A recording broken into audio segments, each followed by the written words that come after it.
So because of where solar is in the 2020s, there's already a lot of people that get the idea that you can put panels on your roof and you can store in batteries. And I know you've talked about the idea of homes even being able to have a trench down to the street and transmission. How close are we? Is it decades away to the point where we have these transmission lines and storage capacity with the heat? We're adjacencies, or is there's just such an enormous opportunity with locating heat consumers adjacent to the data centers that even if we did that, it's a massive. Oh yeah, even if we did that, it's three. We reckon it's a 3.4 trillion retrofit opportunity just in Europe alone. So yeah, we don't even need to think about what's next. All we need to do is do what we've got and expand what we've got. Yeah, there are 3% of the UK's heating is district heat, centralized heating sources. It will be about 15% in however fast we can get there. So no, we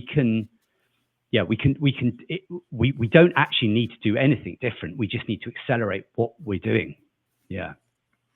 And presumably the trend that we're on now, where a lot of hyperscale facilities are being built in secondary and tertiary markets because that's where utility power is. The problem is there's nothing adjacent to those facilities that can capitalize on that. And then you have the other side of the trend, edge, that's being built for dealing with mostly latency issues, and they're not going to generate quite enough heat for it to be that meaningful.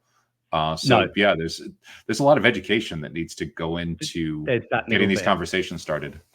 Yes, and just from a kind of strategic point of view, we were speaking to different sort of military, those sort of representing different military and governments. The idea of decentralizing this critical infrastructure is a good thing.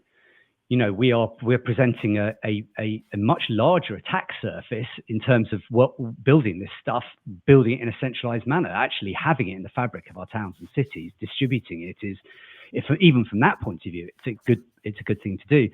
And then, as you say, in terms of the grid constraints, the reality is, even if you believe that electrons, all of those, 20% of the entire US electricity supply is going to be available in the next 10 years, even if you believe that, as you say, you just can't. The grid, there are so many other blockers to it that the idea of looking at through the other lens of the telescope is hopefully starting to take hold. And I don't. It's obviously not just us now. You know, you've got Equinix who have announced they're integrating with district heating systems. It seems to me like every week now there's an announcement of a data center integrating into another district heating system. It's I wouldn't say it's becoming a norm, but it's much more normal than it used to be.